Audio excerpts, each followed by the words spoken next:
Agora, por aqui, pessoal, virando a página, por aqui no nosso Brasilzão, a ousadia dos traficantes realmente não tem limites e parece que os limites que a gente imaginava que fossem ali impossíveis de serem superados são superados corriqueiramente, diuturnamente, dia após dia. Porque vejam só o que o traficante Filipe da Silva Gregório, mais conhecido como Professor, e não é o da Casa de Papel, não. E não é o da Casa de Papel, boa, David Tarso.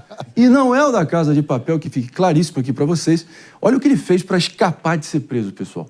Ele basicamente transformou a própria casa ali num centro de cirurgia e fez 3 operações. Uma lipoaspiração, um implante capilar e um procedimento para retirar uma bala alojada em sua cabeça. É rir para não chorar, né, David? Exatamente, Marinho. Segundo informações coletadas da Polícia Federal por meio de trocas de mensagens, o professor está há 5 anos sem deixar o Complexo do Alemão e o traficante mora em uma verdadeira casa com direito a terraço com piscina, cascata, hidromassagem, realmente muito luxo.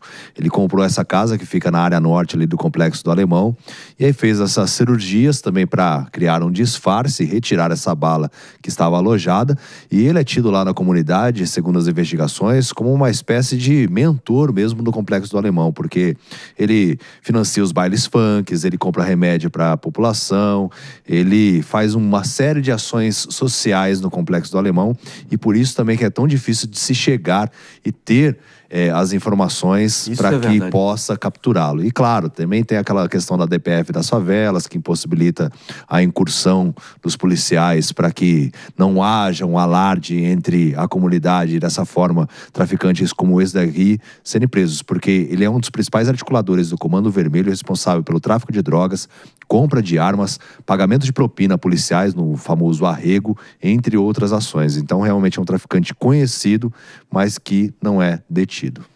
Cada vez mais a ocupação territorial vai virando a regra e longe, a regra mesmo, e não a exceção em várias comunidades do Rio de Janeiro, né, mano? Até porque, se a gente olhar friamente, o que o David falou aqui é uma realidade, assim, brutal, avassaladora de que como que esses traficantes, esses figurões aí mantêm o controle dessas regiões. É criando ações sociais, é dando uma boneca, uma bola para manter ali o pessoal sob o controle deles, realmente ali sem qualquer princípio de insurgência contra eles, né? É verdade. A gente sabe que esse não é um método novo, né? O Pablo Escobar fazia isso para manter o apoio da população na Colômbia durante o seu império criminoso, inclusive na Colômbia com o apoio a times de futebol, né? Que eram paixão da comunidade. Aqui a gente sabe muito bem que a dinâmica do jogo do bicho sempre se ancorou também nessa mesma lógica de fazer ações sociais que fazem com que a comunidade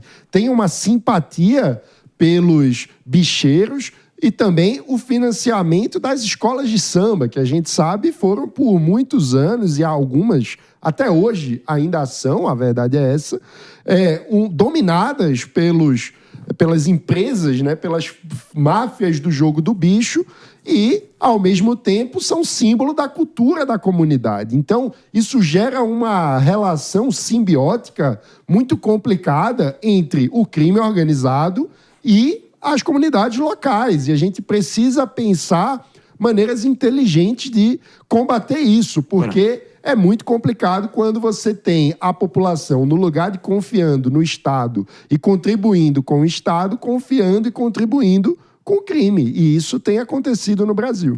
Eu sou da época, Henrique Kriegner, que o único plano que bandido tinha nesse país era plano de fuga. Agora a gente vai vendo cada vez mais bandidos com plano de saúde, plano odontológico, plano de todo tipo de seguro ali para eles realmente continuarem tocando terror. De novo, acho que qual é a solução, além para nós aqui, enquanto sociedade civil, rir para não chorar. Rir para não chorar. É preocupante mesmo, Marinho. E eu fico imaginando, assim, pessoas que eu entendo, né, o apelo, a necessidade, a vulnerabilidade social, e aí esses líderes do crime organizado vão e se aproveitam disso, fazendo ações e etc. Mas eu fico pensando, esse cara que tá ali morando, trabalhador mesmo, mora numa comunidade que é dominada pelo tráfico, em alguma área nesse sentido, e que acaba passando pano ou apoiando esses traficantes, quando ele vê uma cena dessa, como a gente viu aqui do Lucas sendo morto por conta de um celular, levando um tiro ali porque caiu numa abordagem, será que ele fica indignado também ou não? Porque é para alimentar esses grandões do crime que esses caras estão roubando o celularzinho. É para alimentar esses caras lá no topo da cadeia alimentar aí do crime organizado, que esses caras roubam correntinha, como a gente falou, roubam aliança, roubam celular e acabam matando pessoas como o Vitor, como o Lucas, como tantos outros que a gente está vendo. Aí a pergunta para a população tem que ser essa, assim, você fica com peso na consciência quando você passa pano para o líder do crime organizado e vê esse crime organizado, a mesma mão que deu o doce, a mesma mão que deu a cesta básica, a mesma mão que deu a ajuda, agora está tirando a vida de jovens inocentes? Eu espero que sim, né? Eu acho muito complicado isso, porque essa população, ela é refém do crime organizado. Porque, além, essa relação de admiração não é apenas admiração, é admiração e medo. Porque sabe que se você sai da linha, o crime organizado pode acabar com sua família, e sem cerimônia alguma, sem devido processo legal, sem audiência de custódia, sem nenhum tipo de garantia ou freio ao método violento com que o crime organizado se impõe. Mas então, tem uma diferença, é uma relação meio dúbia, né? Uma coisa eu concordo com você, quando o crime organizado ameaça, domina, e aí a pessoa, por medo, ela é acuada. Agora, esses chefões do tráfico, eles têm status de celebridade dentro de algumas comunidades, dentro de algumas regiões.